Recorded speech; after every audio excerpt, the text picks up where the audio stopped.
एक भगवान का भजन ही ऐसा है जो महान उत्तम गति प्रदान करता है, और दूसरे जो साधन हैं तीर्थयाटन उपवास आदि, इनसे पुण्य लाभ होता है, पुण्य क्षीण हो जाते हैं। अपराध बने तो तत्काल पुण्य नष्ट हो जाते। साधु अवज्ञा तुरत भवानी, कर कल्याण अखिल के हानि। भजन अविनाशी होता है, रुक जाएगा, अपराध किया है तो दंड मिलेगा, पर वो भजन नष्ट नहीं होगा। जहां अपराध क्षय हुआ फिर भजन प्रारंभ हो जाएगा, तो उसको उत्तम गति मिलती ही है जो प्रभु का भजन करते हैं। नाम जप, नाम कीर्तन, सत्संग, लीला गायन, लीला श्रवण, श्रीअंग सेवा, ये संपूर्ण भजन है। माला से नाम जप करना भजन का एक अंग है, संपूर्ण भजन यही है। सब में भगवत भावना करना, ये भजन ही है जो सर्वोत्तम गति प्रदान करता है। जैसे उपवास है, उससे पुण्य होता है, तीर्थयाटन है, शास्त्रों का स्वाध्याय है, अतिथि सेवा है, आदि आदि। यदि ये निष्काम भाव से हो तो भजन की तरफ वृत्ति मुड़ जाएगी, सकाम भाव से हो तो पुण्य बनेगा और उसका परिणाम सुखद सामग्रियां, सुखद परिस्थिति आएगी, पर वो टिकाऊ नहीं है। मौन रहना, फल मूल खाना, या वायु पी कर रहना, या सिर मुंडन करा के, या कुटी बनाकर, या जटा धारण करके भूमि पर शयन करना, जल में प्रवेश होकर भजन मंत्र आदि अनुष्ठान करना, ये सब यदि शुद्ध भाव नहीं है तो ये निष्फल ही समझो। निष्फल का मतलब ऊपर के लोकों में जाके सुख भोगोगे, फिर तुम्हारा जन्म होगा। शुद्ध भाव, शरीर को लेकर जितने भाव सब अशुद्ध भाव कहे जाते हैं। शरीर देहाभिमान भाव से ये भोगना है, देखना है, सुनना है, छूना, प्रभु से विमुख, वो सब अशुद्ध भाव है। प्रभु को देखना, प्रभु से बात करना, प्रभु से मिलना, प्रभु के संग रहना, प्रभु का चिंतन, ये सब परम शुद्ध भाव। देहाभिमान से जो भी क्रियाएं होती है सब अशुद्ध, क्योंकि अभिमान है, इसलिए वो भगवत प्राप्ति में समर्थ नहीं है। भगवत भाव से सांसारिक क्रिया भी समर्थ हो जाती है भगवत प्राप्ति के लिए। भाव तो यहां करें कि यदि भाव शुद्ध नहीं है तो ये सब जन्मने मरने वाले चक्र में ही रहता, उससे विमुख नहीं हो पाता। जब कोई भजन करता है तो उसको तत्व ज्ञान होता है। बड़ी अमृतमयी बात है। ज्ञानेन कर्मणा वापि जरा मरण मेवच व्याधयश्च प्रहीयन्ते प्राप्यते चोत्तमम पदम। वो ऐसे उत्तम पद को प्राप्त होता है जो भजन करता है, क्योंकि उसको तत्व ज्ञान हो जाता है। तत्व ज्ञान हो जाने पर उसके ऊपर रोगों का प्रभाव नहीं पड़ता, जरा वृद्धावस्था का प्रभाव नहीं पड़ता, और मृत्यु का भी प्रभाव नहीं पड़ता, और उत्तम पद की उसको प्राप्ति होती है। अगर वो मोक्ष चाहे तो मोक्ष, प्रेम चाहे तो प्रेम। तत्व ज्ञान उसे वेदांत पढ़ के नहीं करना होगा। कई बार कहा है कि नाम में इतनी सामर्थ्य है कि आप नाम को पकड़ के निरंतर चिंतन में लाइए तो तत्व ज्ञान हो जाएगा। अपने स्वरूप का बोध, संपूर्ण संसार में क्या व्याप्त है, कौन सा व्यक्त तत्व है, वो आपको बोध हो जाएगा भजन बल से। जैसे बीजानि अग्नि दग्धानि नरोहंति पुनर्यथा ज्ञान दग्धैस् तथा क्लेशैर नात्मा संयुज्यते पुनः। जैसे आग में पकाया हुआ दाना पुनः अंकुरित होने के योग्य नहीं रह जाता। गेहूं, चना, कोई भी हो, भुन जाए, भुनने के बाद उसे आप खेत में डाल दीजिए, चाहे जितना खाद पानी लगाइए, अंकुरण नहीं होगा। ऐसे ही जिसको तत्व ज्ञान हो जाता है या भगवत प्रेम प्राप्त हो जाता है, तो उसके हृदय में कभी कोई वासना नहीं जगती। वो दिखाई देता है वैसे ही दाना, पर अंतर हो गया, एक में अंकुरण होगा और उसमें अंकुरण नहीं होगा। ऐसे ही भगवत प्राप्त तत्वज्ञानी महापुरुष के हृदय में कभी भी मना कष्टानेन्द्रियाणि प्रकृति स्थानि कर्षति, ये जो प्रवाह है ये जागृत नहीं हो सकता। जैसे भुने हुए दाने में अंकुरण नहीं होता। उसके हृदय की अविद्या नष्ट हो जाती है, बिल्कुल हृदय में कोई चिंतन का क्लेश नहीं, आत्मानंद से परिपूर्ण हृदय हो जाता है। आत्मानं विन्दते येन सर्वभूत गुहाशयम, सबके हृदय में वही एक आत्म तत्व जो यहां है वो सबके हृदय में ऐसा अनुभव हो जाता है। एको ब्रह्म द्वितीयो नास्ति, दूसरा कोई नहीं, दूसरो न कोई। अब कितना परमानंद होगा जहां अन्य चिंतन नहीं है। ये जो सुख की स्फुरणा होती है ये उसी आनंद सिंधु के एक बिंदु के सीकर से है, और आनंद समुद्र में अवगाहन करने लगे तो कितना सुख होगा, कल्पना भी कोई विषयी पुरुष नहीं कर सकता। यदि भजन किया जाए, हृदय पवित्र हो जाए, तो श्लोकेन या वार्धनेन क्षीणम तस्य प्रयोजनम, आधे श्लोक में तत्व ज्ञान प्राप्त हो जाए। मार्कंडेय जी कह रहे हैं सब भूतों के हृदय में विराजमान जो भगवत तत्व है वही मेरे हृदय में भी विराजमान है। इसका ज्ञान आधे श्लोक में हो जाए यदि हृदय पवित्र हो। पवित्र हृदय भगवत भाव, अपवित्र हृदय देह भाव, भोग भाव, जागतिक भाव। उसको संपूर्ण शास्त्रों के अध्ययन करने का कोई प्रयोजन नहीं। यहां क्या लक्ष्य करा रहे हैं? हमें अधिक से अधिक समय भजन में देना है। खूब नाम जब चल रहा है अंदर से, बस यही कमी होती है। हम बाहर की क्रियाएं तो सांगोपांग कर सकते हैं, पर निरंतर तैल धारावत भगवत चिंतन बड़ी बाधा पहुंचाती माया। भजन के जो बड़े सूरवीर हैं उनको भी परास्त करने के लिए ऐसे ऐसे जाल रचती है। क्या परास्त? उनका भगवत चिंतन छूटे और मेरे द्वारा किया हुआ विघ्न उसका चिंतन करे। पर वो भगवान के निज जन होते हैं, एक क्षण में उसके जाल को काट के अपने चिंतन में होते हैं, नहीं तो बह जाता है मनुष्य। अब हमसे भजन नहीं होगा, ऐसी विपत्ति आ गई, ऐसी समस्या आ गई, वो उसी चिंतन में इतना डूबने लगता है कि आप भगवत चिंतन छोड़। यही तो माया जाल रच रही थी तुम्हारा भगवत चिंतन छुड़ाने के लिए। बहुत विचित्र, तुम्हें दिखाई नहीं दे रही, यहां एक एक कदम ऐसे दिखाई देता, ये काम, ये क्रोध, ये लोभ, ये मोह, ये मद, जैसे आप व्यक्ति रूप में दिखाई देते ऐसे अनुभव होते। ये इसका जाल गिरा, अब ये गिरा, इसको कैसे बचाएं, पूरा विचार करके फिर देखते हैं कि अब तो हाथ से छूट गया, अब गया, अब बचा देख सकते हो, बचा नहीं सकते। बचा तभी सकते हो जब वो बचना चाहे। और वो जाल ऐसे रचती है कि एक क्षण में इष्ट गुरु धाम सबको तिलांजलि दे के हाथ मिला लिया माया से। और यही ऐसे जाल रचती है कि लगता है परम सुख और परम हितैषी यही है हमारा। धोखा हो गया, अब वो निकल गया। तत्व ज्ञान प्राप्त करने के लिए कोई प्रयास की जरूरत नहीं, भजन करो, भजन करो। भगवान शंकराचार्य जी तत्व ज्ञान प्रदान करने के लिए ही आचार्य रूप में प्रकट हुए। वो कह रहे हैं कि तत्व ज्ञान में सबसे श्रेष्ठ है भक्तिरीव गरीयसी, भक्ति।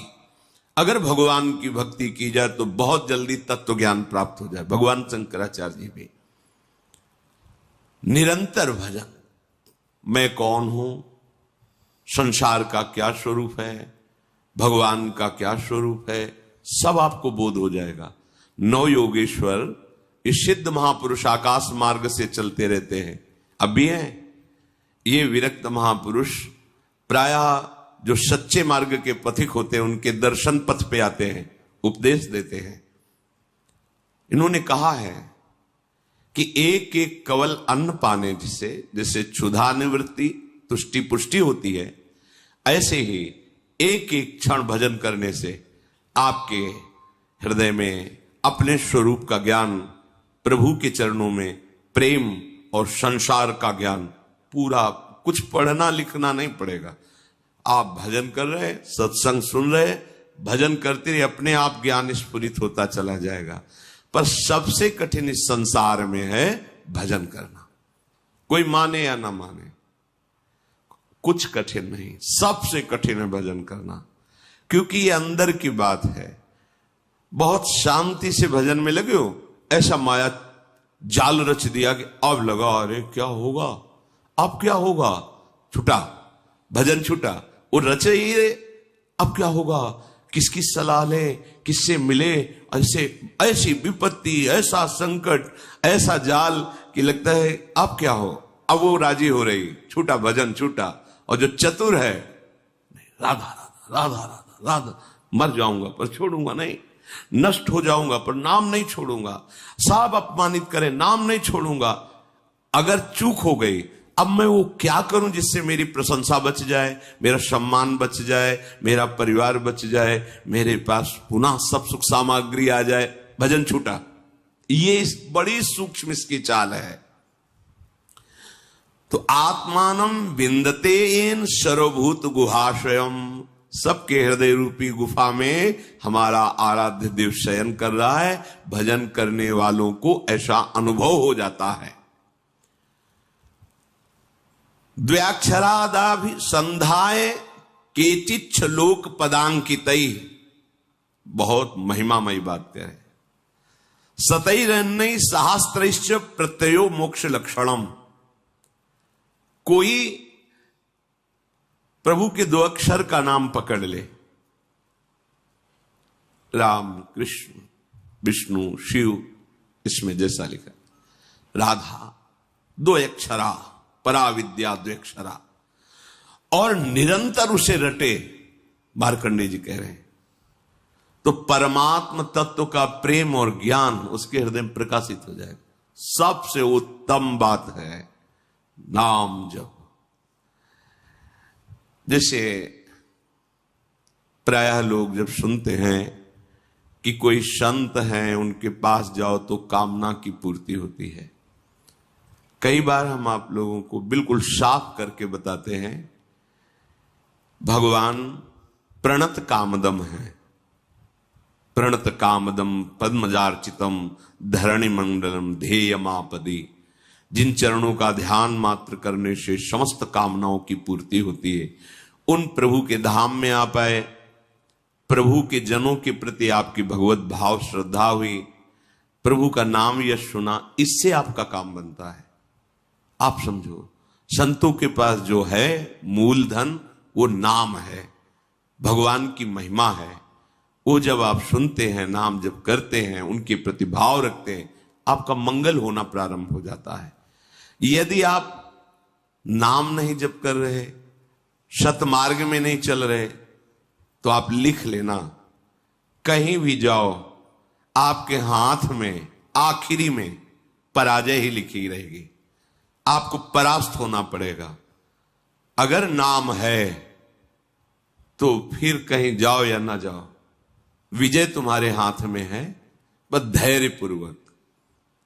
कल किसी ने कहा कि नाम जब तो कर रहा हूं पर इतनी विपत्ति आ गई कि अश्रद्धा हो गई नाम में,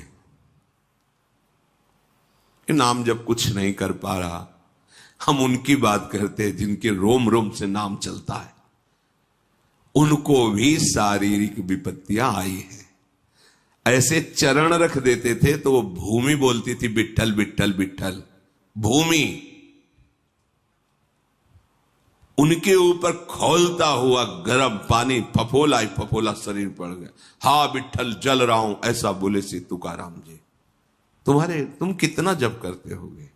क्या भगवान निर्दयी है? क्या वो क्षमा नहीं कर सकते थे? उनका विधान है। प्रहलाद जी के रोम रोम से हरि हरि, कितना ये बातें नहीं देखनी। नाशवान शरीर है, यहां सब परिवर्तनशील है। ये 2 अक्षर इसलिए पकड़े गए हैं कि अब हमें मां के गर्भ में न जाना पड़े और सब विपत्ति सहने की सामर्थ्य मिले और अंत समय तक मुझे अपने प्यारे से मिलन हो जाए, प्रभु से मिलन हो जाए। ये बीच में जो आपको मिलता है ये एक मिलना नहीं है, बिछुड़ना ही है। प्रतिपल हर वस्तु नष्ट हो रही, ध्यान से देख लो, रखी रहने दो उसे। आप देखो तुम्हारे योग्य नहीं रह जाएगी, या प्रयोग कर लो तो 6 घंटे में देखने योग्य नहीं रह जाएगी, विष्ठा बन जाएगी। 5 मिनट बाद बमन कर दो, घृणा पैदा हो जाएगी। सब नाशवान परिवर्तनशील है। इसको ऐसा ना सोचो कि नाम जप कर रहे हैं तो हमारा काम नहीं बना, विपत्ति हो गई तो अश्रद्धा कर। सिद्धांत को समझो, हजारों बार कहा है, जब आप नाम जब शुरू करोगे तो पहले वो मल का नाश करता है, अनर्थ निवृत्ति करता है, जो आगे आपको भयानक जन्म मरण रूपी कष्ट, भयानक विपत्तियां देने वाला है, पहले उसको भस्म करेगा। अब ये शरीर तो बन गया है प्रारब्ध से, इसको तो समय समय पर जो दुख सुख का विधान है वो आएगा, नाम जब उसको सहने की सामर्थ्य देगा। अश्रद्धा की जरूरत क्या है? अश्रद्धा किए तो पूर्व संस्कार आपके आगे तक आपको सताते रहेंगे। मान लीजिए ये वो औषधि जो जड़ मूल से रोग का नाश करती है। नाम लेत भव सिंधु सुखाही, करहो विचार सुजन मन माही। सूख जाएगा, तैरने की नाव की भी जरूरत नहीं। नाम लेत भव सिंधु सुखाही, सब नष्ट हो जाएगा आपका दुख संकट। सत्य वस्तु को कोई स्वीकार करना नहीं चाहता। नाटक को सत्य मान करके, ये संसार एक माया का नाटक है, वो इसे सत्य मान करके इसे भोगना चाहता है, इसका स्वामी बनना चाहता है, मायापति बनना चाहता है। सत्य बात स्वीकार कर ले तो आनंद मगन हो जाए, पर सत्य कड़ुआ लगता है। लगता है ये ठीक है, प्रवचन करो, सुन लिया, पर हमें चाहिए ये। तो जो चाहिए वो कितने दिन के लिए, कितने मिनट के लिए, पर वर्तमान का सुख भोगी मन इतना निश्चय कर लेता है कि ये चाहिए, और अपना जीवन पूरा का पूरा जीवन चाहिए में। और जो चतुर होता है वो जाहे न चाहिए कबहू कछ, नहीं नहीं, तो वो जो चाहिए मांग रहे हैं वो उसके पीछे लुटता घूमता है, और उसके सामने सच्चिदानंद भगवान होते हैं। और जिसको चाहिए उसके सामने माया होती है, कुछ पकड़ में ही नहीं आता, पूरा जीवन निकल जाता है, कुछ हाथ में नहीं। अब जा रहे हो अपने देश, क्या है तुम्हारे पास? कुछ नहीं, यही चिंतन है। ये चिंतन तो आगे का जन्म निर्णय कर देगा। हाँ, राधा राधा कहा है, अब ये जमा है। यहां कह रहे द्वेक्षरादविसंधाय, कैसा? टूटने न पावे तार, संधि बनी रहे, राधा राधा राधा राधा राधा। तो क्या बोले? ये 2 अक्षर ही तुम्हें परमात्म तत्व का ज्ञान और प्रेम प्रदान कर देंगे, बहुत पढ़ने की जरूरत नहीं है। सैकड़ों शास्त्र हैं, सैकड़ों शास्त्रों के वाक्य हैं, क्या क्या पकड़ोगे? जीवन बहुत थोड़ा है, क्या करें? बस नाम पकड़ लो। एक बार ऐसा मान करके, लाभ मिले ना मिले, हानि हो, नरक मिले, दुख मिले, सुख मिले, एक बार संतों की बात मान लेते हैं भाई। बहुत माना है सबकी बात, एक बार मान लेते हैं। अब जब तक श्वास रहेगी नाम जपेंगे, निहाल हो जाओगे, देख लेना। पर ये ऐसा नहीं कि कुछ दिन ऐसे थोड़ा जपे और देखें कि लाभ हुआ कि नहीं। तो लाभ तो हुआ, पर तुम देखने लायक नहीं हो उस लाभ को। तुम्हारे अंदर दिव्य दृष्टि थोड़ी जागृत हो गई कि हमारे पूर्व संस्कार इतने जमा थे, नाम ने भस्म कर दिया। अब वो देखो तो नाच पड़ो, पर वो तो दिखाई नहीं देता। वर्तमान की विपत्ति दिखाई देती है, जो शरीर रचने के समय निर्धारित कर दी गई थी कि इस तिथि को, इस समय से ये तुम्हें दंड मिलेगा। अब नाम पहले पीछे का तुम्हारा भस्म कर रहा है। अब अज्ञानी जी वो सोच रहा है हम पीछे थे भी कि नहीं थे, हम तो अभी देख रहे हैं। तुम्हारे देखने से नहीं है, तुम्हारे अनंत जन्मों का हिसाब जमा हुआ। तुम अविनाशी जीव हो, बार बार शरीर पकड़ते हो और छोड़ते हो, उसके बीच में जो कर्म होता है तुम्हें उसको भोगना पड़ता है। ये भागवतिक सिद्धांत तुम्हारे ना कहने से थोड़ी हो जाएगा। तो जो बोध है, मोक्ष है, प्रेम है, ये आपको सहज में प्राप्त हो जाएगा यदि 2 अक्षर द्वेक्षरादभिसंधाय, अपनी जीभ से जोड़ते रहो, राधा राधा राधा राधा। नायम लोकोस्ति न परो न सुखम संशयात्मनः। बहुत ध्यान देकर सुनिए। नायम लोकोस्ति न परो न सुखम संशयात्मनः। ऊचुर ज्ञान विदो वृद्ध्या प्रत्ययो मोक्ष लक्षणम। जिसके मन में इस बात पर विश्वास न हो, संशय भरा रहे, तो वो सुन ले, ना उसे इस लोक में ना परलोक में उसे सुख की प्राप्ति नहीं हो सकती। हित ध्रुव जो विश्वास है तब ही सुधरे बात, ना तरु माया पंथ में फिरे जो टक्कर खात। ए नाम पकड़ लो, मान जाओ, हृदय की बात कहते हैं, ऐसा बचाता है, पूरे जीवन देखा है। अगर वो न हो तो माया ऐसे जाल रचती है कि लगता है अब क्या, तब लगता है नहीं, ये चकाचौंध माया की नाम नाम, वो एक इतना मजबूत पकड़ है, वो फिर माया हिला नहीं पाती, वो पकड़ पार हो जाता है।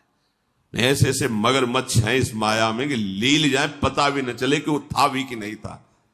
बिल्कुल मान लीजिए, नायम लोकोस्ति न परो न सुखम संशयात्मना। इस लोक में परलोक में कहीं भी सुख नहीं मिलता जो संशयात्मा, और भगवान ने भी कहा संशयात्मा विनश्यति। जो संशयात्मा है उसका नाश हो जाता है, नाश का मतलब पतन हो जाता है। ज्ञान मोक्ष तो बहुत दूरी की बात है, उसे शांति सुख भी प्राप्त नहीं होता। इसलिए जो ज्ञान वृद्ध पुरुष हैं उनके कथन पर ध्यान दे। मार्कंडे जी कह रहे हैं, वयोवृद्ध नहीं कह रहे हैं, जो ज्ञान वृद्ध हैं उनके कथन पर ध्यान दे, उनके वचनों पर ध्यान दे। उनके वचनों से तुम्हें शास्त्रों का वास्तविक प्रयोजन क्या है ये पता चल जाएगा कि हमारे जीवन का प्रयोजन क्या है। हम जिए चले जा रहे हैं, कर्म करते चले जा रहे हैं, भोगते चले जा रहे हैं, मेरा लक्ष्य क्या है, मेरा विश्राम स्थल क्या है। तब आपको समझ में आएगा विश्राम स्थल भगवत प्राप्ति है। इंद्रियाणाम प्रसादेन तदेतत् परिवर्जयेत् तस्मादनशनम दिव्यम निरुद्धेन्द्रिय गोचरम। अतः मेरी बात ध्यान से सुनो, सबको चाहिए कि इंद्रियों को पवित्र कर लो। तो इंद्रियों के पवित्र तीर्थ स्नान से नहीं होंगे। कैसे होंगे? निषिद्ध विषय भोगों का त्याग करने से इंद्रियां और मन पवित्र हो जाता है। जो धर्म कहता है भोग लो, धर्म विरुद्ध यदि भोग भोगा, हर इंद्री का भोग है। जैसे खान पान के लिए सात्विक भोजन, अच्छे से 56 भोग बनते हैं अपने, 56 भोग प्रभु को जब भोग लगते हैं, देखो बिहारी जो राधा 56 भोग बनते, कितने सुंदर सुंदर स्वादिष्ट पदार्थ। अब निषिद्ध भोग, प्याज लहसुन मांस मछली, ये सब गंदी चीजें जो तमोगुण पैदा करके राक्षसी वृत्ति का निमंत्रण दे दे। एक एक इंद्री का विषय हो। जनेन्द्री गृहस्थ हो, धर्मयुक्त है, आपने पाणिक ग्रहण संस्कार किया है, आप तो आपकी जनेन्द्री भोग भोगते हुए भी पवित्र है। नेत्रेंद्री, अपनी बहन को कैसे देखते हो, अपनी मां को कैसे देखते हो, अपनी बेटी को कैसे देखते हो, ऐसे दूसरे की बहन दूसरे की बेटियों में जिससे पाणिक ग्रहण किया है वो पत्नी है। इसके अलावा शास्त्र का आदेश है, नेत्रेंद्री पवित्र तभी होगी जब आपका दर्शन सही होगा, तभी तो ये भगवत दर्शन करने के अधिकारी बनेंगे। चाहे लाख समझाओ, पर ये मनमुखी चाल चलने वाले मानते नहीं हैं। सर्वांतर्यामी हृदय में बैठा है, तुम लुक छुप करके गलत दर्शन कर रहे हो, तो तुम भगवत दर्शन के कैसे अधिकारी हो सकते हो? इंद्रियां कब पवित्र होती हैं? जब निषिद्ध भोगों का त्याग कर दिया जाता है। ये तीर्थ स्नान दान से पवित्र नहीं होती। शास्त्र सम्मत भोगों को भोगिए, निषिद्ध भोगों का त्याग कीजिए, तो मन सहित पांचों ज्ञानेंद्रियां पवित्र हो जाएंगी। शास्त्र सम्मत कर्म कीजिए तो पांचों कर्मेंद्रियां पवित्र हो जाएंगी। बचा क्या? आत्मा तो पवित्र है ही, वो कभी अपवित्र हो ही नहीं सकती। बात बन गई। इंद्रियों की निर्मलता विषय भोगने से रोकने से होती है। विषयों के सेवन से इंद्रियां मलिन हो जाती हैं। बड़ा गूढ़ रहस्य है ये। इंद्रियों की पवित्रता विषय भोगों में जाने से रोकने से होती है, उनमें सामर्थ्य आती है। आगे प्रसंग आता है, जब गांधारी जी ने सुना कि धृतराष्ट्र जी के साथ हमारा ब्याह हो रहा है और वो नेत्रहीन है, ब्याह तय हो गया। रेशम का कपड़ा लिया, कई परत लगाए, आजीवन के लिए आंख में बांध लिया। जब मेरा पति संसार को नहीं देख सकता तो मैं संसार को कैसे देखूंगी? नेत्रेंद्र की ढक लिया उसे। जब महाभारत का बड़ा भयानक युद्ध चल रहा था, तब गांधारी ने दुर्योधन से कहा कि आज तक हमने अपनी दृष्टि शक्ति को संचित किया है, तुम निर्वस्त्र होकर मेरे सामने आ जाओ, मैं पट्टी खोल दूंगी, एक बार देखूंगी, वज्र की भी ताकत नहीं कि तुम्हारे शरीर में खरोच पैदा कर सके, तुम्हारा वज्र के समान शरीर हो जाएगा। हो गया। एकांत में निर्वस्त्र होकर आ रहा था। भगवान बड़े लीला, जानते थे कि पतिव्रता है गांधारी और नेत्र आज तक बंद किए रहे तो दिव्य शक्ति जागृत हो गई, ऐसा ही हो जाएगा। जय भगवान को दिया, देखा तो ऐसे, ये बच्चे हो तो कहां जा रहे हो? वो मां ने कहा है कि ऐसे। ये तुम बच्चे हो, नंगे जाओगे? अरे मां ने कहा निर्वस्त्र, ऊपर के कपड़े हटा दो, नीचे के कपड़े हटा दो, लेकिन मध्य में तो रखो ना। तो क्या हम कह रहे कपड़े हटाने की बात कही, पत्ते ही लगा लीजिए, इतना तो कर लीजिए। हाँ, आपने ठीक सलाह दी। जे गांधारी ने पट्टी खोली, सामने देखा, और आज्ञा का पालन क्यों नहीं हुआ? निर्वस्त्र क्यों नहीं रहे? और क्या बोले कि श्री कृष्ण ने समझाया है, जा यहीं से तोड़ा जाएगा तेरा, यही तेरी मृत्यु का कारण बनेगा। बेटा तूने चूक कर दी, यहीं से तू कमजोर हो। वही मारा था। जहां मारते थे तो चिंगारियां उठती थी गदा की, कहीं कुछ भी नहीं हो रहा था दुर्योधन का, लेकिन वहीं तोड़ा। जंघा से ऐसे पत्ते बांध लिए थे, वहीं तोड़ा, वहीं से उसका एक नेत्र शक्ति को रोक लिया। तो कितनी बड़ी सामर्थ्य। जो वाणी से मौन रहते हैं, कभी असत्य भाषण नहीं करते, नाम जप करते हैं, वो अगर बोल दें होश में हो जाना, बिल्कुल सत्य हो, क्योंकि उनकी वाणी की सामर्थ्य जागृत हो चुकी है। हर इंद्री को जब भोगों से रोक दिया जाता है तो उसके अंदर अपार सामर्थ्य आ जाती है। पर यह बात सहज नहीं है। हम जो सोचते हैं वो क्यों नहीं होता, हम जो करते हैं वो क्यों नहीं सफल होता? क्योंकि पावर ही नहीं है। जब जो मनाया खा लिया, जो जब मनाया कर लिया, जब जो मनाया देख लिया, तो तुम्हारे अंदर आध्यात्मिक शक्ति नहीं। सब कार्य आध्यात्मिक शक्ति से होते हैं। थोड़ा तो समझिए, थोड़ा तो अपनी इंद्रियों पर शासन कीजिए। इंद्रियों में सामर्थ्य और निर्मलता आती निरोध, निरोध माने रोकने से। विषयों का जितना शास्त्र आदेश करता है उतना स्वीकार, शेष विरोध, वो आगे भजन कर सकता है। जो ये लोग कहते भजन नहीं बनता, तो मनमानी आचरण बनते हैं ना, इसीलिए भजन नहीं बनता। शास्त्र क्या आज्ञा कर रहा है? तपसा स्वर्ग गमनम भोगो दानेन जायते, ज्ञानेन मोक्षो विज्ञेयस तीर्थ स्नान दघक्षया। तीर्थ स्नान से पाप नष्ट होते हैं, तपस्या से स्वर्गलोक की प्राप्ति होती है, दान से अधिक भोगों की प्राप्ति होती है। आप जो दान कर रहे हो कई गुना बढ़कर आपको मिलेगा अगर सत्पात्र को हुआ है। पर यदि भगवत तत्व का ज्ञान हो गया है तो आवागमन मिट जाता है, सारे कष्ट मिट जाते। वो केवल भगवत तत्व के ज्ञान से ही होगा, वो तुम्हारे दान पुण्य से नहीं। वो सत्संग के द्वारा प्राप्त विवेक से भजन करते हुए जो भगवत तत्व का बोध होता है वो आवागमन चक्र को मिटा देता है। इस जन्म में मनुष्य जिन जिन पदार्थों का उत्तम पात्र को दान करता है, भावी जन्म में उसे वो पदार्थ बहुत मात्रा में प्राप्त होते हैं। श्री मार्कंडेय जी ने कहा, विज्ञानार्थम मनुष्याणाम मनः पूर्वम प्रवर्तते, तत्प्राप्य कामम भजते क्रोधम च द्विजशतम। इंद्रियों द्वारा जिस विषय का ज्ञान होता है, ये बहुत सुंदर पदार्थ, खा लिया जाए, ये बहुत सुंदर भोग है, भोग लिया, पहले इंद्रियां ज्ञान देती है, ये बहुत सुंदर, बहुत अच्छा है। अगर आप उस समय उनका विरोध नहीं कर रहे हैं तो फंसा लिए। चतुर उपासक वो जब वो आपके सामने भोगाकर्षण प्रकट करे, उसी समय विवेक के द्वारा, बहुतों ने इसको भोगा, सुखी हो जाते हैं ना, बहुत जन्म में तुमने भी भोगा, सुखी हो जाते हैं ना, नहीं है ना, हम धर्म विरुद्ध आचरण नहीं कर सकते, अभी तक किया अब नहीं करें, ये शुरू कर दिया विरोध, अब वो जलाएगी।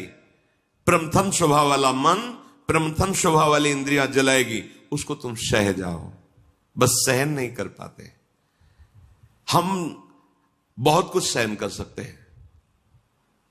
देखो, अगर आपको जरा सा भी ऐसे अंगूठा दबाया जाए तो आपको कष्ट, आप कहोगे मैं नहीं सह, लेकिन हाथ टूट जाता है, सहते हो ना, पैर टूट जाता है, सहते हो, जीवित रहते हो ना, भारी से भारी ऑपरेशन, बड़े से बड़ा हो, आप सह जाते हो ना, क्योंकि आपके केवल सहने की स्वीकृति की जरूरत है। अपने स्वरूप को न कभी कष्ट हुआ है न कभी होगा। देह में जितना भी कष्ट आता है वो आपकी स्वीकृति के कारण आपको भासता है। आप जितना देह को मैं माने हुए उतना ही कष्ट होता है। तो अंतःकरण में जो ये इंद्रियां जलन कर, ये तो आप सहज में सह सकते हो, आप बड़े वीर हो, बड़े बड़े कष्टों को सहते हो। देखो कितना कष्ट होता है मां को जब वो 9 महीने गर्भ को धारण करती है, प्रसव में कितना कष्ट होता है, पर उस सब सह करके अब अपने जरा विचार करो, अगर थोड़ा ज्यादा हो जाए, गैस बन जाए पेट में तो कैसा लगता है। वो हमें पूरा 9 महीने धारण किए रहे, सब कष्ट सह सकते हो आप भगवान के अंश हो। ये जो आप डर जाते हो ना कि मन की बात अगर नहीं पूरी करेंगे तो ये बराबर जलाता रहेगा, नहीं जलाता नहीं रहेगा, वो जल के शुद्ध हो जाएगा। अगर मैंने अपने मन और इंद्रियों की बात नहीं की तो मैं जी नहीं पाऊंगा, ये केवल डरा रहा है, तुम जी नहीं अमर हो जाओगे। अगर ये बात तुम स्वीकार कर लो कि तेरे प्रेरित किए हुए गलत मार्ग में मैं नहीं चलूंगा। इंद्रियों द्वारा किसी विषय का ज्ञान जब आपको कराया जा रहा है, बहुत ध्यान से साधक उपासक जन सुने, तो वो सबसे पहले मन को घसीटती है, इंद्रियां अपने में मिलाती है, क्योंकि ये इंद्रियों का नेता है। अगर ये ना कर दे तो कोई भी इंद्रिय अपना कार्य नहीं कर सकती। जैसे मन किसी विषय में गाढ़ मनन कर रहा है, कई बार हमने देखा है, आप क्या बोल रहे हो, बात हो गई, सब हो गई, बाद में आपने पूछा कि आपने तो हाँ कह दिया था, नहीं हमें पता नहीं कि हमने हाँ कहा। और देखो, जब तुम्हें हाँ करवाना हो तो 3-4 बार हमसे बोलो कि आप सुन रहे हो ना, सुन रहे हो ना, और जब फिर हम हाँ कहें तब हाँ मानना, पहली बात में हाँ मत मान लेना, क्योंकि अब हाँ ठीक है ऐसा क्या। तो देखा गया कि अगर मन कहीं लगा हुआ है तो इंद्रियां भी नहीं पकड़ पाती कि आप क्या बोल रहे हैं, कौन आया, कैसे है, वो हो रहा है सब, पर पकड़ में नहीं आएगा, वो स्मृति में नहीं आएगा। अगर मन अपने साथ हो जाए तो इंद्रियां कुछ नहीं बिगाड़ सकती। पर क्या होता है, विषय का ज्ञान कराने वाली इंद्रियां सबसे पहले मन को अपने में घसीटती। जहां अपने मन में इंद्रियों की प्रीता विषय भोगों में, और वो तीनों एक हुए, और अगर बुद्धि में विवेक नहीं है तो मन तत्काल बुद्धि को अपने अधीन कर लेता है। इस कहने में बहुत देर लग गई, अधीन करने में नहीं लगता। और जहां बुद्धि अधीन हुई तो उस विषय में राग या द्वेष हो जाएगा। प्रतिकूल है तो द्वेष हो जाएगा, अनुकूल है तो राग हो जाएगा। दोनों में जलन होती है। राग में जो हर्ष होता है वो शोक में परिणित हो जाएगा। अगर राग का हर्ष स्वीकार न हो तो शोक छू नहीं सकता। यह अध्यात्म है। जब किसी विषय में राग हो जाता है तो मन तत्काल संकल्प बना लेता है, राग में भी और द्वेष में भी। ठीक है, भोगोगे अब तुम। द्वेष है तो विरुद्ध भाव का संकल्प प्रतिकूल, राग है तो अनुकूल भाव का संकल्प। अब तुम्हारी अनुमति की जरूरत नहीं हुई, समझ लो। जहां इंद्रियां विषय में आसक्त हुई, मन को अपने में मिलाया, मन ने बुद्धि को घसीटा, तहां तत्काल संकल्प बनाएगा। और जहां संकल्प बना तो तुम अब क्रिया को नहीं रोक सकते, क्रिया हो जाएगी। क्रिया आरंभ हुई कि अभीष्ट उसका फल तुम्हें भोगना पड़ेगा। अभीष्ट उसका परिणाम, अशुभ शुभ जैसी क्रिया बन रही उसका फल भोगना पड़ेगा। इसके कहने का क्या तात्पर्य? आप पहली ही दशा में रोक सकते हो। जब कोई विषय इंद्रियों को आकर्षित कर रहा, उसी समय विवेक से सावधान। जो सत्संग में सुना है, जो शास्त्रों में, कई बार हमने कहा है कि आप लोग कुछ सत्संग चयन करके रखो, जो मन पर कहे गए हैं, जो इंद्रियों पर कहे गए हैं, जो वैराग्य प्रकरण में कहे गए हैं, जो धर्म युक्त। तो जहां मन आपका, तो तुरंत उस सत्संग को दोबारा सुनो। शास्त्र में जो लिखा है वहां तुरंत पहुंचाओ, या सत्संग की बात तुरंत लाओ। नहीं नहीं, ये गलत है। वो संकल्प बनने नहीं पाएगा, वो पूरा सिस्टम घसीट नहीं पाएगा कि मन बुद्धि को अधीन कर लिया, और मन को इंद्रियों ने अधीन कर लिया, इंद्रियों को विषय ने अधीन कर लिया, अब संकल्प बन गया, क्रिया हो गई। इतना समय कैसे दे दिया? असावधान साधक भ्रष्ट हो जाता है। देखो, इस खेल में तुम उतारे गए हो, इसे न समझो। आपको परिपक्व, एक खेल है भगवान के लिए, दोनों पक्ष भगवान के हैं। जैसे मान लो दो प्रदेशों से कबड्डी का खेल हो रहा, बोले एक तरफ उत्तर प्रदेश, एक पर अमुक प्रदेश है, तो है किसका? भारत सरकार का ही तो दोनों प्रदेश है, दोनों भारत सरकार के ही हैं। पर उसमें एक विजयी होगा, एक का सम्मान होगा, और एक पराजित होगा। वो अपने हृदय में निरुत्साहित भी हो सकता है, पर है वो दोनों सरकारी। ऐसे ही माया और भक्ति, ये दो का पक्ष है। भगवान की ही भक्ति और भगवान की ही माया है। अब आपको भेजा गया कि दो पक्ष में चयन करो, खेल होगा, होगा पक्का होगा। अब कुछ तो भक्ति पक्ष में आ गए और बहुत ज्यादा मात्रा में माया पक्ष में चले गए। अब उसका पक्ष का जो प्रभाव है वो तो पड़ेगा, भक्ति के प्रभाव का पक्ष पड़ेगा, पर दोनों पक्षों को एक दूसरे में जाना होता है। ऐसा नहीं कि अभक्त कभी भक्त संयोग ही नहीं प्राप्त करते, पर वो भक्त उपदेश नहीं स्वीकार करते, नहीं वो भक्त न रह जाए। इस माया के पक्ष में जब भक्त जाए, तो जाने का मतलब पैरों से चलना नहीं है, या मन और इंद्रियों का व्याध। जब हमारा कोई भोग आकर्षण हो रहा है, कोई प्रपंच में राग द्वेष वृत्ति जा रही है, उस समय बिल्कुल होश में, क्योंकि अब आप बोलने जा रहे हो कबड्डी कबड्डी, वहां पकड़ के तुम्हें पछाड़ दिया जाएगा। जहां विषय बिल्कुल सावधान, द्वैक्षर आपकी जिब्या, राधा राधा अंदर हो, सावधान। कौन पकड़ रहा है? काम क्रोध लोभ मोह मद मत्सर, कौन कौन आक्रमण कर रहा है? बस अब बच जाओगे, जीत जाओगे। अरे हमें तो कोई पकड़ ही नहीं सकता। अब यहां पकड़ाने के लिए जाते हैं, बचने के लिए थोड़ी जाते हैं। जब विषय आकर्षण हो जाता है तो हम बचना थोड़ी चाहते हैं। देखो ना, हम तो अपने को वहां फंसाना चाहते हैं। विषय सेवन जहां हुआ, अब संकल्प बना, क्रिया हुई, अब विषय सेवन का परिणाम बता रहे। विषय सेवन जहां हुआ तो उत्कृष्ट माने सबसे ज्यादा आसक्ति पैदा हो गई। अब मैं इसके बिना जी नहीं सकता या जी नहीं सकती, ये बात आ गई। देखो, परम स्वतंत्र भगवान का अंश इंद्री के विषय में इतना फंस गया कि वो ये कहने लगा कि अब मैं इसके बिना जी नहीं सकता। देखो चमत्कार राग का, देखो आसक्ति का। 20-21 वर्ष बच्चा बच्ची को माता पिता अपने प्राणों से अधिक प्यार किए, वो एक इंद्री के विषय ने, जनेन्द्री के विषय ने आकर्षण कर लिया, तो 21 साल का प्रेम सेवा सम्मान प्रीता सब में आग लगा के भागे। लौट कर नहीं देखा कि मेरे स्वजनों को मेरे विरह में कितना दुख हो रहा होगा, नहीं देखा। एक इंद्री के विषय ने धर्म, मर्यादा, प्रेम सब मिट्टी में मिला दिया। एक इंद्री का विषय। और फिर जिसकी सारी इंद्रियां स्वतंत्र हैं, फिर क्या होगा? सोचो, फिर क्या होगा? दुर्दशा ही तो होगी।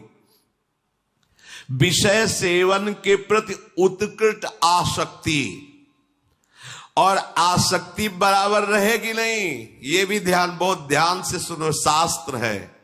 फिर उसमें प्रतिकूलता होगी। अब धीरे धीरे, अब जिस विषय के लिए आसक्ति हुई थी उस विषय में सुख है नहीं, तो बहुत सेवन किया पर वो बात नहीं बनी जो अंदर चाह थी। सोचता है इस पे तो नहीं है, उस पे है, और जहां उस पे नजर गई तो अब इससे प्रतिकूलता शुरू हुई। अब प्रतिकूलता शुरू हुई, अब द्वंद्व शुरू हो गए। अब द्वंद्वों में पिसता हुआ पूरा जीवन नष्ट हो गया, दुर्गति प्रारंभ होती चली जाती है। बस ये समझ में कहां आता है, ये कहां समझ में आता है कि हम फंस गए, हमारे द्वारा ऐसा कृत। सच्ची मानिए, यदि एक पत्नी व्रत ले लें तो आपको कुछ दिन के बाद घृणा हो जाएगी। ये धर्म है, क्योंकि वहां कोई सुख ही नहीं है। कुछ दिनों के बाद यदि आप ठीक धर्म से चलते हैं तो आपको ऐसा लगने लगेगा, बस। कितने ऐसे गृहस्थ उपासक श्री जी के शरण में हैं जो पति पत्नी सहित आजीवन ब्रह्मचर्य का नियम लेके रह रहे हैं। क्यों? किसी ने सिखाया क्या? नहीं, धर्म से चले। उनको लग गया कि नहीं नहीं, सुख तो प्रियाजू के नाम रूप लीला धाम में है, अब जीवन बर्बाद में है। कितने ऐसे। अगर आपका धर्मयुक्त सेवन नहीं तो वृद्धावस्था तक तुम्हारा चांचल्य मन, चांचल्य इंद्रियां, ये बंद नहीं होगा। बहुत छलावा है, बहुत छलावा है, जिसे समझ नहीं पाते, पूरा जीवन छल जाता है। ये बिल्कुल आजकल बहुत संभल करके रहना है। आज अक्षय तृतीया तुम्हें जगह जगह हलवा पूड़ी सब बंटते मिलेगा, वो उसमें सत्संग अगर याद हो तो। याद है सत्संग? बहुत कुछ बटेगा, लेकिन तुमको क्या लेना है? राधा नाम या ठंडाई या हलवा? देखो आज परीक्षा है तुम्हारी, आओ लाओ, तो ये चलेगा या आओ राधा राधा। जरूरत है तो 10 रुपये और निकाल के वहां रख दिया, ले वो और चीनी मंगा करके बांट देना दूसरों को। हम तो सत्संग सुन करके आए हुए। अक्षय तृतीया आज उपवास करेंगे, आज पानी भी दूसरे के द्वारा नहीं दिया पिएंगे। सुना? सब रास्ते वो बताए और बचने के भी रास्ते बताए। आज है अक्षय तृतीया, आज करो उपवास। एक टाइम शाम के भोग लगा करके श्री जी का रूखा सूखा घर में पा लेना, बाहर पानी भी मत पीना, मौन, खूब नाम जप करो। वैसे आज के दिन कहा जाता है दान पुण्य करे तो बहुत लाभ मिलता है, तो क्या दान करो? सर्वभूत दया। आज मैं नाम जप करूंगा और अपने नाम का सब पूरे भारतवासियों को, विश्व को दान करूंगा। सर्वे भवन्तु सुखिनः, सर्वे सन्तु निरामया, सर्वे भद्राणि पश्यन्तु मा कश्चित् दुःखभाग्। आज उपवास करूंगा और समस्त प्राणियों के दुखों का नाश करने के लिए उसका फल दान करूं। ये सत्संगियों का ये होता है। ठीक है? उपवास, शरबत, ठंडाई, हलवा, आओ आओ। तुम क्या कहोगे? राधे श्याम, प्रणाम किया, चल दिया। वो देते भी हैं और वो बचाते भी हैं। आपको ऐसे चलना है। हमारे प्रभु का तो सब कुछ है, लेकिन आपको कैसे चलना है? भगवान का आज जितना नाम जप करोगे कई गुना बढ़कर लाभ मिलेगा। अक्षय आज माना जाता है, जितना दूसरों को सुख पहुंचाओगे उतना ही वो आपका कई गुना बढ़कर, जिसे दान कहा जाता है, जिसे पुण्य कहा जाता है। सबसे बड़ा दान किसे कहते हैं? सबसे बड़ा दान जिसके आगे कोई दान न हो, नाम दान। इससे बड़ा कोई त्रिभुवन में दान नहीं। खूब कीर्तन जोर जोर से चल, परिक्रमा मार्ग में चल रहे हो, कीर्तन करते हुए हजारों के कानों में पड़ रहा है, बहुत बड़ा दान हो रहा है। या नाम जप करके दूसरे को, इससे बड़ा कोई दान नहीं हुआ। और सब दानों का कोई खास हमारे दिमाग में महत्व तो नहीं है। श्रवणम कीर्तनम ध्यानम हरे रदभुत कर्मणाम। भगवान की लीला का दूसरों को श्रवण कराने को कहा गया है। भूरिदा जनाओ, सबसे बड़े दानी जो भगवत चरित्र गान सुन, भगवान नाम कीर्तन सुनाते, भगवत ध्यान में लगाते हैं। इष्टम दत्तम तपो जप्तम वृत्तम यच्चात्मनः प्रियम दारान सुतान गृहान प्राणान यत् परस्मै निवेदनम। जो यज्ञ है, दान है, तपस्या है, अथवा जप है, सदाचार पालन है, स्त्री पुत्र घर मकान जो भी आपके पास प्राण धन जो भी है, सब का सब भगवान के चरणों में समर्पित कर दे, इसका फल होता है भगवत प्राप्ति। यज्ञ दान तप अथवा जप सदाचार पालन स्त्री पुत्र घर अपना जीवन प्राण सब कुछ भगवान के चरणों में समर्पित कर दे। इसका मतलब क्या होता है? इसका मतलब होता है नाथ सकल संपदा तुम्हारी और मैं सेवक समेत। घर भी तुम्हारा, पत्नी भी तुम्हारी, पुत्र सब कुछ तुम्हारा, लेकिन उसे आप केवल भगवत भाव में रखिए। हे प्रभु मैंने ये सब कुछ आपको समर्पित कर दिया और नाम जप कर दिए तो निश्चित भगवत प्राप्ति हो जाएगी। एवं कृष्णात्मनाथेषु मनुष्येषु च सौहृदम परिचर्याम चोभयत्र महत्सु नृषु साधुषु। जिन संत पुरुषों ने सच्चिदानंद स्वरूप भगवान श्री कृष्ण का साक्षात्कार कर लिया है अपने हृदयेश्वर के रूप में, ऐसे संतों का संग करे और समस्त प्राणियों पर सेवा करे। समस्त प्राणियों में विशेषकर मनुष्यों की, मनुष्यों में विशेषकर परोपकारी सज्जनों की, और सज्जनों में भी भगवत प्रेमी महात्माओं की यदि सेवा मिल जाए तो निश्चित भगवत प्राप्ति हो जाए। आज भगवान को चंदन अर्पित किया जाता है, प्रियालाल को आज चंदन चर्चित किया जाता है अक्षय तृतीया को। तो सबसे बड़ी शीतलता प्रदान करने वाली होती भजन वृत्ति। हमारी तो आंतरिक बात यह कि खूब आज भजन करो, उसका दान करो, तो उसका कई गुना फल कर आपको लाभ मिलेगा। पूरे विश्व को दान करो, जितना आज भजन करो उसके बाद कहो हे प्रभु पूरे विश्व स्वरूप में आप हो, आपको ये भजन देते हैं, सबका मंगल हो, सब निरोग हो, सब सुखी हो। वो जाएगा कई गुना बढ़ करके पूरे विश्व का सुकृत लेके आपके पास आएगा। इसलिए भगवत प्राप्ति होती है उन संतों को जो अपने लिए भजन न करके जगत के लिए भजन करते हैं। पर इसके लिए हिम्मत चाहिए। बोले सुबह से उपवास के भजन हम कर रहे हैं, हम पूरे संसार को भजन दे दें। तो जब आप पूरे संसार को देंगे तो पूरे संसार का सुकृत आपके पास लौट करके आएगा, तो आप बहुत बड़े सुकृतवान, बहुत बड़े कृपा पात्र हो जाएंगे। परस्परानुकथनम पावनम भगवद्यशः मिथोरतिर्मियस्तुष्टिर निवृत्तिर्मिथ आत्मनः। जब कभी वार्ता करो तो बैठकर प्रभु की चर्चा ही करो। परस्परानुकथनम पावनम भगवद्यशा, भगवत यश के बीच में हमारी जबान रहे। इधर उधर अनुकूलता प्रतिकूलता वाली बातें नहीं होनी चाहिए। जब परस्पर चर्चा हो, आज तो विशेष सावधान रहना, किसी की निंदा मत कर देना, नहीं अक्षय हो जाएगी, उसका बहुत बड़ा पाप लगेगा। आज मौन रहना, खूब नाम जप करना, दूसरे का पानी भी मत पीना, अपनी मेहनत से जो एक बार उसको उदर में डाल लेना, खूब भजन करना। ये अवसर आते हैं। देखो अपना तो रोज अक्षय तृतीया है, अपनी तो रोज अक्षय, हर मिनट अक्षय है। राधा अक्षय, ये कहा जाए क्षय होगा क्या? हर समय अक्षय है। लेकिन ये हम उनके लिए कह रहे हैं जो संसार मार्ग के प्रति कभी कभी वृंदावन आए, कभी कभी ऐसे पावन तिथि पर्वों पर सौभाग्य मिलता है। किसी का मत खाना, किसी के भी द्वारा मत पीना, कोई भी पदार्थ देने पर।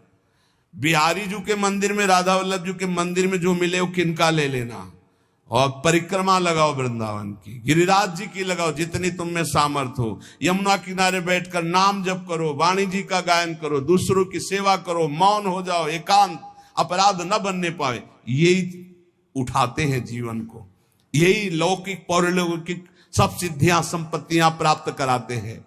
इसलिए परस्पर अगर कोई बात भी करो तो भगवत चर्चा करो। जो भगवत चर्चा करने में संतुष्ट रहता है उसे भागवती कृपा से अनुपम शांति प्राप्त होती है।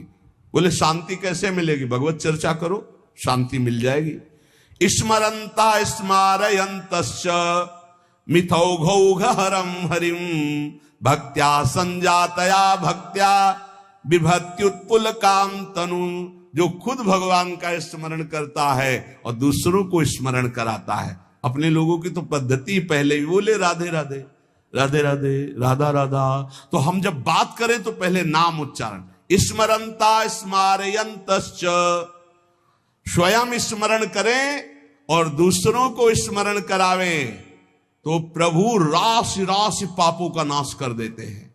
ये पाप तो दुख देते। इस प्रकार साधन भक्ति का अनुष्ठान करते करते शरीर पुलकित हो जाता है, पवित्र। तो क्वचिद रुदत्यंच्युत चिंतया क्वचित दशंति नंदंति वदंत लौकिकाः नृत्यंति गायन्ति अनुशीलयन्त्यजं भवन्ति तूष्णीं परमेत्य निर्वृताः। जो दूसरों को भी भगवत स्मरण कराता है, खुद भगवत स्मरण करता है।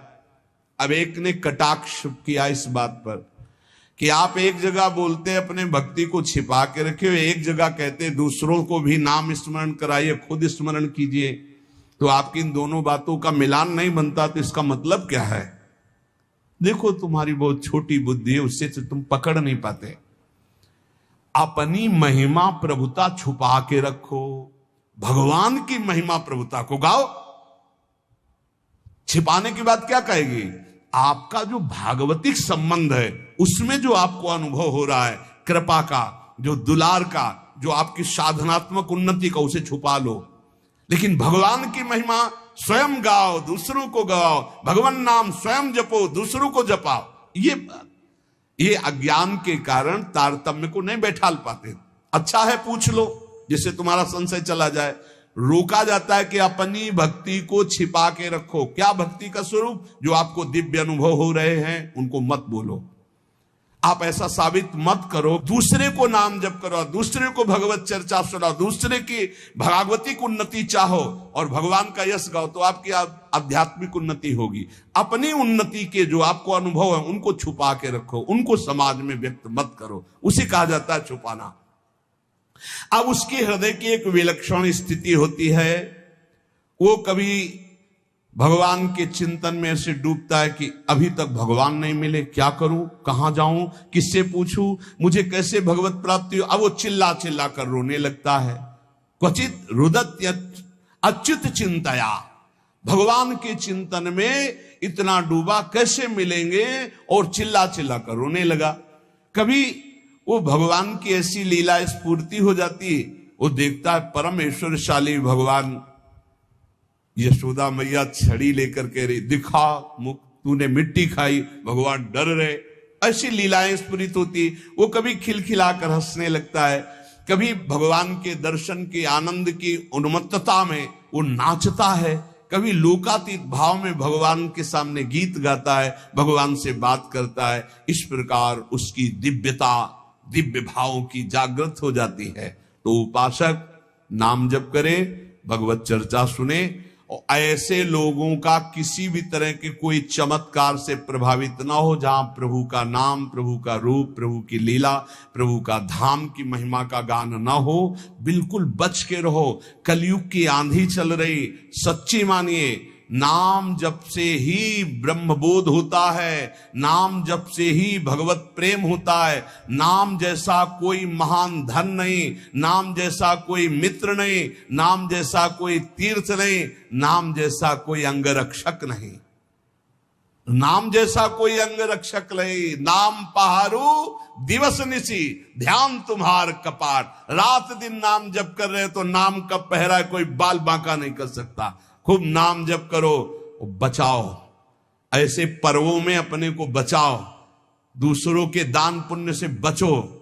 कुछ भी नहीं लेना, प्रणाम भी किसी का नहीं लेना। कोई प्रणाम कर रहा है फौरन प्रणाम करो, वो पंचांग कर रहा है आप सर झुका लो। किसी का प्रणाम नहीं, किसी का कोई प्रतिग्रह नहीं, किसी की कोई सेवा नहीं। ऐसे अवसरों पर खूब भजन करके अपने को बढ़ाया जाता है। ऐसे अवसरों में कई गुना लाभ मिलता है भजन का, भजन से बढ़कर कोई लाभ नहीं। हाँ, जैसे हमें प्यास लगी, विरक्त है, तो हम पानी पी लेते हैं, लेकिन देखते हैं आसपास वहां दोना पत्तल पड़े हैं तो हम उठाकर साफ कर देते हैं। मुक्त हो गए, हम उस ऋण से मुक्त हो गए जो हमने जल पिया। वहां आसपास देखा थोड़ा दोना पड़े, जहां शरबत पिलाया जा रहा है, उनको साफ कर दिया, थोड़ी सेवा कर दी। चतुरता यही, किसी का प्रति, कल आप सुन रहे थे, जिसने कभी जीवन में किसी का प्रतिग्रह दान नहीं लिया है वो कई जन्मों की स्मृति को प्राप्त हो जाएगा। जो यम का पालन करता है, जो किसी से चोरी नहीं की, कभी झूठ नहीं बोला, जो ब्रह्मचर्य का पालन करता है, शरीर को पवित्र रखता है, किसी का प्रतिग्रह, वो त्रिकालज्ञ हो जाएगा। भूत भविष्य वर्तमान सब ज्ञान उसको हो जाएगा। बोले हमें क्यों नहीं हो रहा? तो आप इन्हीं में त्रुटि है, देख लो, इनको सुधार कर लो। ब्रह्म ऋषियों की वाणी कभी मिथ्या नहीं होती। तो जितने सत्संगी जन है, सबसे प्रार्थना है आज खूब नाम जप करो, वैसे रोज जप करो, लेकिन आज विशेष जप करो और किसी का भी कोई प्रतिग्रह दान सेवा स्वीकार ना करो। आज उपवास कर लेना, भंडारा भी होगा, शरबत भी बटेंगे, हलवा भी बटेंगे। आपको होश में रहना है, बिल्कुल होश में। हम ही बोल रहे हैं, हम ही करवाएंगे। हाँ, दोनों बातें देना है, हम ही आपको देंगे, आपको हम ही मना करेंगे। अब देखते हैं लेने में हो या मना करने में हो, दो डिपार्टमेंट है। अगर ऐसे तो भाई प्रसाद है महाराज जी का, ले लेते हैं तो ठीक है। तो ये क्या है? ये वाणी का प्रसाद है, ये अमृत प्रसाद है। ये प्रसाद अगर आप पकड़ लिए ना तो तुम्हें माया से निकाल देगा। खूब नाम जप करना, अक्षय खूब नाम जप करना, मस्त रहो। भगवत प्राप्ति हमारे निश्चित है, क्योंकि हम श्री जी की शरण में हैं। मेरी महारानी श्री राधा रानी। हाँ, पक्का मस्त रहो। जय जय श्री राधे श्याम।